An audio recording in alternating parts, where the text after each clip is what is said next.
Hey Twisters and welcome hockey fans. So let's do a power rankings for the 2024 offseason. So this is going to take into consideration trades, free agency, not so much the draft, but maybe like how teams are trending overall going into this upcoming season. This is not me actually grading each team in the offseason because as you'll see here, some teams that had good off seasons might be pretty low in the power rankings. So anyway, we'll take a look at that in just a moment here. And let me know your thoughts in the comments below. Which team do you think is going to improve the most versus this past year, and which team do you think is going to drop off the most? So let me know in the comments down below, and stick around for more coverage of this offseason and the season upcoming as well. So let's pull up the power ranking sheet here. So this initially tells you what the standings were overall in the league, right? The most points versus the least amount of points at the bottom. We're going to start at the bottom with my team, big shocker there, and that is my San Jose Sharks. Now the Sharks, good offseason, right? They draft Macklin Celebrini, and he's probably going to be on the roster opening day. Will Smith is there as well. I like the Tyler Toffoli acquisition for a couple of those seasons. I like bringing in Jake Wallman. That's all really good, but at the end of the day, the Sharks, well, they don't really have all that much in the way of defense, and they also have a new NHL head coach in Ryan Warsofsky, so there are some uncertainties here, but I think this team's going to be more exciting this upcoming season. The salary cap situation will get better for them as well, but really, there are still a couple of rebuilding years ahead for them. They're on a good trajectory nonetheless. All right, 31st. And this team, again, they did the right things in the offseason, but I do expect them to be in the mix for the first overall pick in this upcoming season, or at least be a bottom 5 team. And that's the Calgary Flames, right? Lots of players who have been traded away or have left in free agency. Yegor Sharangovich was their big re-signing in the offseason. So Craig Conroy doing his best to kind of make up for the mess that Brad Treliving had left behind. And so I like what he's doing so far. They had themselves a good draft as well. But I think we can all agree that the Flames are going to be a bottom feeder for this upcoming season, and in a couple years, we'll start to see them rise to relevance again. All right, now in 30th, this might cause a little bit of controversy. I've got the Blue Jackets. So as you can see, by the way, there's that diff column F here. So that's where they are ranked here versus how they finished in the standings overall last year. With the Jackets, I just don't really know what their direction is. Lots of great young talent on this team. They have arguably the best prospect pool in the NHL, or at least if you take players, 22 and under. But the thing is that we don't even know who their head coach is. They just changed general managers. Don Waddell comes in, good track record in Carolina, but the veterans haven't been performing up to par. We hear all these trade talks almost constantly about Patrick Laine. There just isn't enough cohesion. I don't really know what their focal point is on this team. I don't really know how to explain it, but let me know your thoughts on the Jackets. So now in 29th, I have a team that had a quiet offseason, but who I expect something of this upcoming year, and that's the Anaheim Ducks. I think they'll climb at least a spot or two in this division in the Pacific.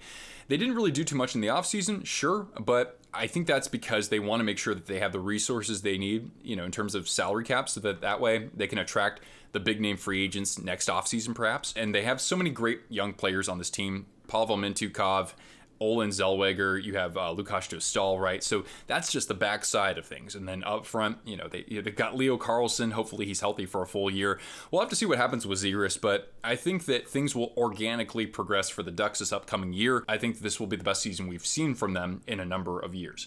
All right, another team that was very quiet in the offseason, but I do have, some hopes for here are the Canadiens. They didn't really do too much other than signing Juraj Slafkovsky, who had a good progression in his second year. And you have a good young forward core developing here. Even guys like Kirby Dach and Alex Newhook are still pretty young in their careers. And if they're healthy, then yeah, maybe this team can progress in what could be the best division in the NHL, which is the Atlantic Division. Still some question marks, sure, but I like the way that things are being managed in terms of freeing up salary cap in the eventual coming seasons.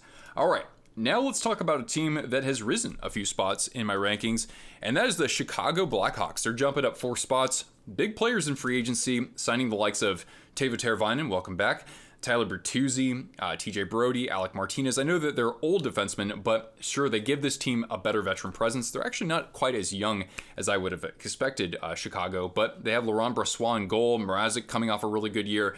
They have some decent pieces there. I don't think that's going to be enough to get them in the playoffs, but they're giving Connor Bedard what he needs from an environment standpoint. Things will get bright for the Blackhawks, but I do expect this team, despite being more competitive, to still be out of the playoff chase. All right, now down in 26, this might be disappointing to some people. That's okay. That's what happens in power rankings. I can't make everybody happy here. I've got the Kraken. I like what they did with adding Chandler Stevenson and Brandon Montour, sure. But Seattle, to me, we'll see if somebody from the AHL, like a Shane Wright, could make a big impact on this club.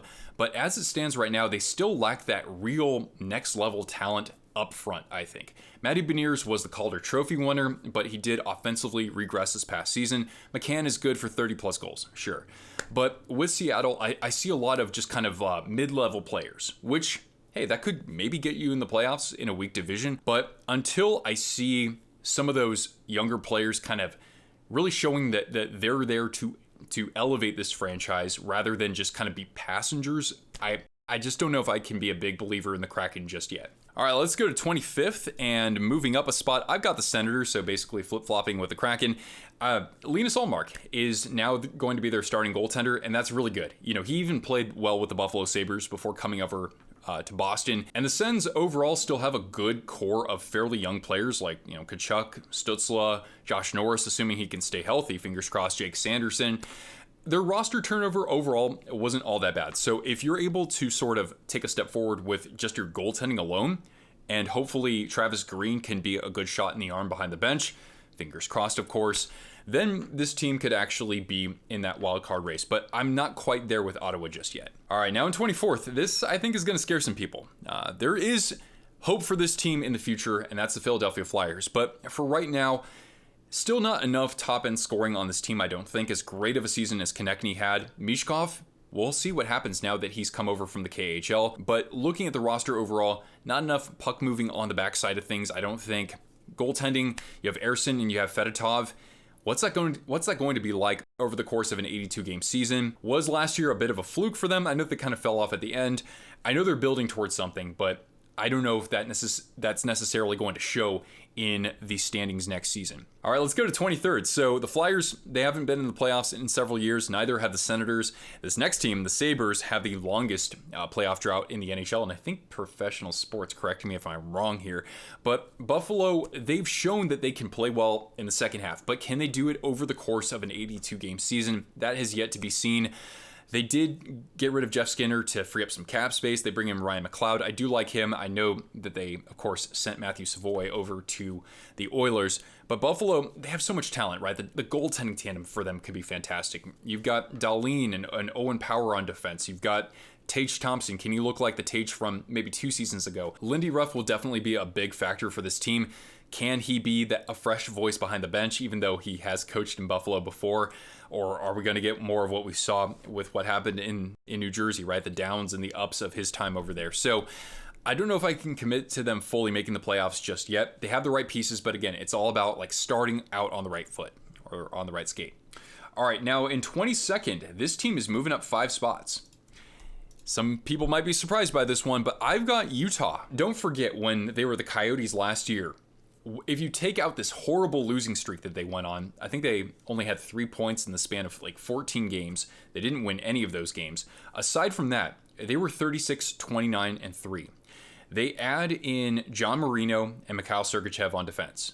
So they become more of a dynamic defensive group there. And then you couple that with some of the young firepower that they have on this team. Even Clayton Keller's still pretty young. I mean, the guy's just approaching his prime. And then you have somebody like Dylan Guenther. And this team could actually be, I think, a playoff caliber team out there. Now, our next 5 teams are kind of middling, right? Like they've been perennial playoff teams for the most part over the past several seasons, but they've started kind of falling off. And I just don't know if they've done enough in the offseason to vault them to, let's say, a top 3 spot in their division. So we start at 21st, and that's the Penguins. Not a huge offseason in terms of losses for them, apart from Pierre-Olivier Joseph. They have talked about perhaps trading Tristan Jarry, but they just didn't have enough salary cap to really improve their roster by all that much. Really, there hasn't been enough infrastructure in support of Crosby. You've got Malkin kind of sliding off a little bit here. Letang's getting older too. I just don't see like an exceptional player on this team, apart from their grizzled veterans, who can keep this team alive over the course of an 82-game season. Penguins fans, let me know. And Sid, he's doing everything he can, and then some. All right, now we're in 20th, and we've got the Minnesota Wild. They're actually standing pat versus where they finished in the standings. Hey, they've got some young talent on that team like Marco Rossi, Brock Faber, the Calder Trophy runner-up. Matt Boldy continues to develop as a star. Kirill Kaprizov.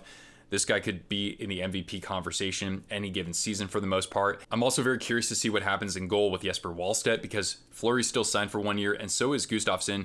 So I'm not entirely sure what will happen at that point, but Minnesota, to me, I think that they're overall a pretty stable team. I don't think they're going to fall a bunch, and if they rise, I don't think it's going to be all that much this year. That's kind of what I envision with the salary cap situation they had going into this offseason. So they really couldn't do all that much to augment their roster. It's all about just organic development from their youth. Now we get to 19th, and I've got the St. Louis Blues. Now the Blues, to me, they have some good pieces on that team, right? Robert Thomas, Jordan Kyrou. The extension for Pavel Buchnevich I thought was warranted just based on how he's performed with them. They have a good goaltending tandem with Binnington, and they also have Joel Hofer, had a really good season as well. But I still think that they need a little bit more punch on defense, a little bit more punch in their second line of players. To me, the Blues are just kind of falling off while you have some other teams with bigger pools of youth developing like Minnesota. I think that when I see the top three in that division, I still think that there's quite a gap between where they are versus where the Blues could potentially be. I just don't think that their ceiling is all that high with the group that they have right now. All right, let's go to 18th, and I've got the Washington Capitals. Kind of a sneaky good offseason, in my opinion. They have a new general manager now, but when we look at the roster, we're talking about adding Jacob Chychrun from the Senators, adding Matt Roy through free agency, Pierre-Luc Dubois coming over in that trade with LA for Darcy Kemper, Andrew Mangiapane coming in as well. I think these are overall good complementary pieces for sure, but to me the issue with the Capitals is that you don't have enough top-end talent. You only had 2 players who scored 60 points this past season, and when you look at the goaltending tandem, sure, Lindgren helped them a lot. Logan Thompson can be really good when he's healthy, but is that enough to get you back into the postseason? I just don't think that's sustainable. We already saw what happened when they got into the playoffs. So while I can see them still being a competitive team, I don't think that's going to vault them in the standings. I can't see them in the top 3 in that division, even though it's not the strongest of divisions either. And then in 17th, rounding out the bottom half, I have the Islanders. So they didn't really do a whole lot in the offseason, and that's kind of the way it's been for the Isles over the past few years under Lou Lamoriello. Their big addition was Anthony Duclair. It's not like he's going to come into the second line and score 30-plus goals. At least I don't expect that. I think they are lacking some talent after that first line, which performed for them pretty well. They have some other really good players, right? Noah Dobson to add offense from the backside of things. The goaltending tandem, arguably the best in the NHL. So I still think there's some good infrastructure, but I don't think there's enough to complement some of those exceptional talents at the top. All right, Twisters, well, we're about to get into the top half, but before we do, if you haven't already, I sincerely recommend checking out our snazzy Twisted Wrister Hockey merch store, where you can find everything from awesome drinkware. We've got these great pint glasses here to tank tops to help you cool off during the summer months here. And our logo has been recolored for all NHL teams, even some defunct teams like the North Stars, the Nordiques, the Whalers, right? There's really something for everyone. So for your significant other, for your kids, for your dogs, we even have shirts for them. Do check out our merch store. Just see the pinned comment for a link to that, or just click the link above me here and support the channel. It's a great way to do it. And you know what, Twisters? I'm feeling generous. So if you buy anything in our store, anything, it could just be a sticker, from now until the end of August, well, I want you to send me an email or reach out over social media, and I will mail you, as a token of my appreciation, a Twisted Wrister Hockey magnet. It's been recolored with California Golden Seals colors, so you can slap that on your refrigerator or any other metallic surface out there. I even have a couple of temporary tattoos, so first come, first serve. Again, reach out to me with your purchase, and we'll hook you up with something, all right? So anyway, let's get back to our video. All right, guys, here we go. Top half. So let's start at 16, and I've got the Detroit Red Wings. They rise 2 spots.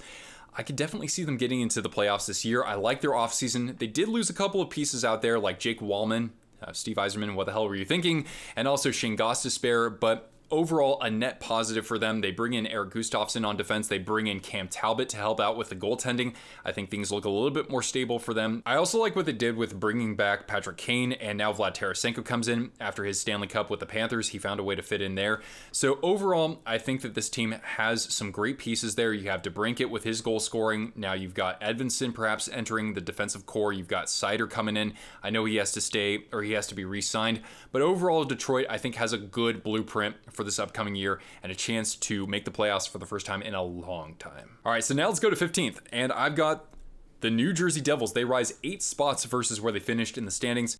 That was just a bad season for them. They really got off on the wrong foot there. In comes Sheldon Keefe, and now you bring in some better reinforcements on defense, especially Brett Pesce from the Carolina Hurricanes.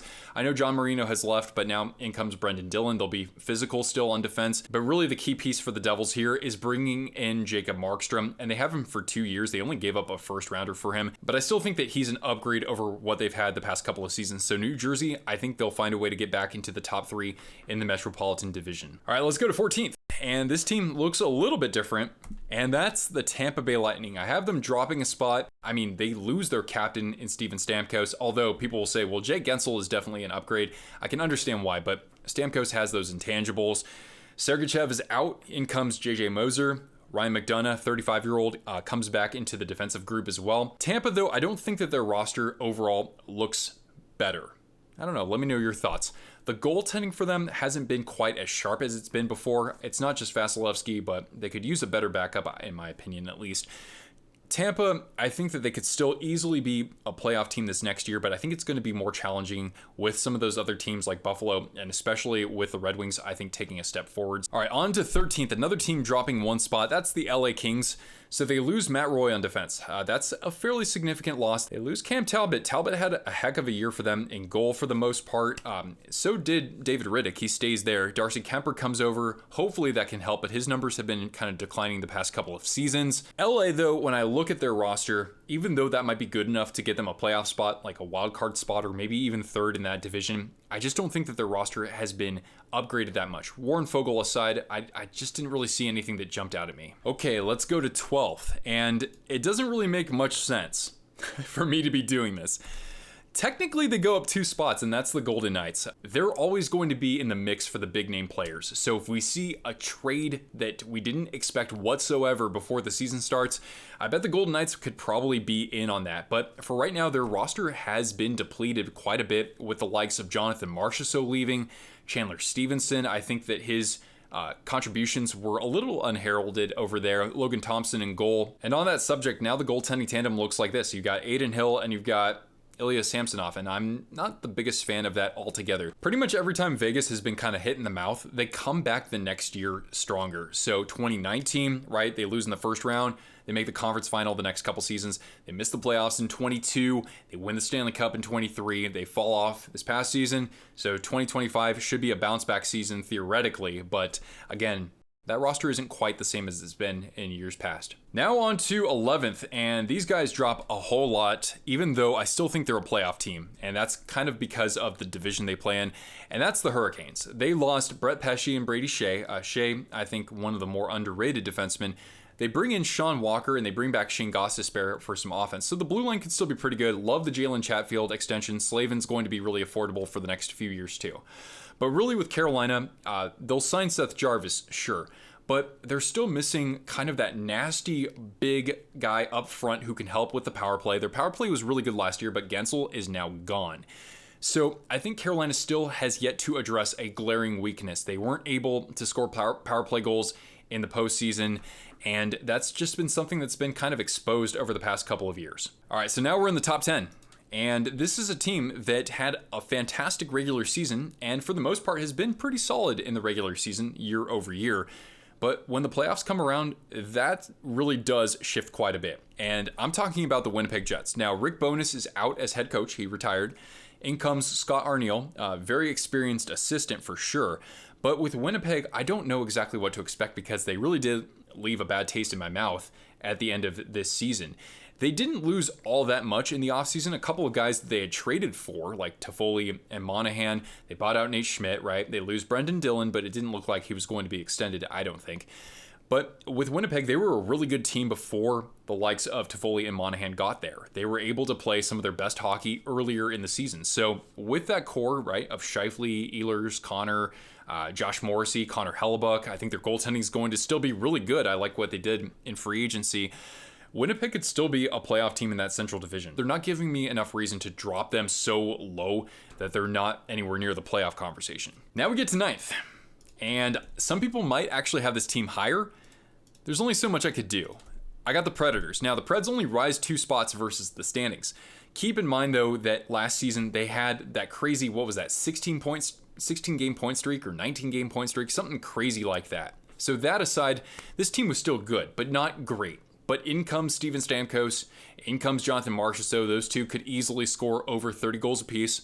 You bring in the two-way defenseman that Brady Shea is. The defensive core for Nashville starts to look pretty sharp, even though they dumped McDonough. I like that trade for both teams in that case, especially for Nashville. I think that with those free agency acquisitions, if Jussi Saros is able to bounce back, Kevin Lankinen, great job as a backup last year, then I think that this team actually flirts with a top 3 spot in that division. Now for numbers 8 through 6, these are actually unchanged versus the standings this past season. So in 8th, I have the Avalanche. Really with them, the salary cap situation has been tight, and it just hasn't been good for them in the sense that with Nichushkin and without Landeskog, that secondary scoring really does look like a sore spot for them. So there really was only so much they could do in the offseason to address that. Goaltending is still a little bit of a question mark for this team as well, but at the end of the day, you have the reigning MVP in McKinnon, you have perhaps the best defenseman in the NHL in Cale Makar, you still have Mikko Rantanen, Devon Toews, you still have some great weapons there, and I don't think that this offseason is enough reason for me to kick the Avs out of a top 3 spot in that division. Now in 7th, I got the Boston Bruins. Now, with Boston, I keep waiting for them to drop off because every year it seems they lose a big name player. In this case, they lost a lot of depth in the likes of Jake DeBrusk, they lost Danton Heinen, and they also lost Linus Ullmark. But pretty much any goaltender that you bring into Boston, well, they're going to do well, right? So I think that Jonas Korpisalo has a good chance to bounce back in a reduced role with Boston. They have to sign Jeremy Swayman, though, let's not forget. But I like what the Bruins did this offseason, addressing a big need, and that is a top 6 centerman. And they got Elias Lindholm. I know the advanced stats aren't the most favorable, at least from what I've seen, but this guy did score 40 goals just a couple seasons ago. I also like the acquisition of Zadorov. Physical defenseman, had some good transition game this past year from what I saw. So I think the defense core is going to be as Boston Bruins as we've ever seen it. I like the way things look at the backside for Boston, and now they have a little bit more offense in their lineup where they need it the most. As for the team that actually had Lindholm and Zadorov at one point, that's the Vancouver Canucks, and I don't actually drop them down in my power rankings because they were still a really good team before they acquired those two players, especially when they acquired Lindholm. I just didn't really see much of a fit there in Vancouver. So I think Vancouver should still be fine. I like their depth signings in the offseason, retaining somebody like Dakota Joshua at an affordable cap hit. They still have really good goaltending. Let's just look at them as a team with a healthy Thatcher Demko. I still think this is a strong team that should be a lock for a top 3 spot in that division. So now here comes the final 5. So here's a team that finished second in the regular season in the standings. That's the Dallas Stars. I've got them down in 5th. They did lose Chris Tanev, who they did trade for last season, and Yanni Hakanpää, physical, big defenseman. And they also lost Joe Pavelski to retirement. Unofficially, I do understand that. But Dallas is still going to be a very strong team. Some people will say, who knows, they could actually be better now that they have, let's say, Logan Stankoven for a full season. Maybe bring in Maverick Bourque. This team has a lot of weapons, young and also experienced on this team, so I still think that they should be the class of that Central Division. All right, now in 4th, I normally wouldn't be somebody to be pumping their tires as much as I am. I really like the offseason that the Maple Leafs had. In comes Craig Berube, a guy who himself was a very physical, imposing player in the NHL. His teams were physical as well, and they bring in some of that snarl and some of that physicality. They steal Chris Tanev and Yanni Hakanpää, or at least they sign him in free agency, from the Dallas Stars. And they also bring in Anthony Stolarz to back up Joseph Woll, maybe kind of a 1A, 1B situation in goal for this upcoming year. Stolarz has been awesome the past several seasons for the most part. So I like how the Maple Leafs, despite I think them needing to kind of shake things up from an organizational level at the top, I think that what they've done with the on-ice product, on paper at least, right, on paper, this is what I'd prefer to see from the Toronto Maple Leafs while you have the talents of Mitch Marner and Austin Matthews. We'll see if Marner, if there's any trade talk in the offseason, but things have been pretty quiet. So for our top 3 teams, this shouldn't be all that surprising, but the Rangers come in 3rd. I think that really their roster, the core of it remains the same. I hope that Philip Hedl can be healthy for this upcoming season. Lafreniere took a nice step forward this past year. They still have, of course, all those weapons up front. In addition, they have a great defensive core, and they have arguably the best goaltender in the NHL in Shesterkin. So hey, they're third. They're the President's Trophy winners. And then, unsurprisingly, in second, I have the Oilers. They could win the Pacific Division this next year. They are getting a little bit older. They added a few players who are in their 30s, or they signed players who were on their team last year, like Corey Perry, for example, and Adam Henrique, who are deep into their NHL careers. I still will never be 100% sold on the goaltending situation as it is right now. And sure, you could perhaps find a way to bring in a talented, maybe second pairing defenseman for this team.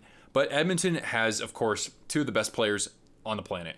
It's just, can they find a way to get this done before their contracts run up and before some of these players get a little bit too long in the tooth? And unsurprisingly, in first, we have the defending champion Florida Panthers. Just a really good free agency by Bill Zito, in my opinion, because Montour and Tarasenko, he wouldn't have been able to sign them to those types of deals in order to afford somebody like Sam Reinhart, who for an $8 by $8.6 million deal, he does so much at both ends of the ice. So I thought that was just the perfect signing there. He also added some good depth pieces for what he lost. So Bill Zito and the Cats should still be one of the top teams in the NHL in this upcoming season.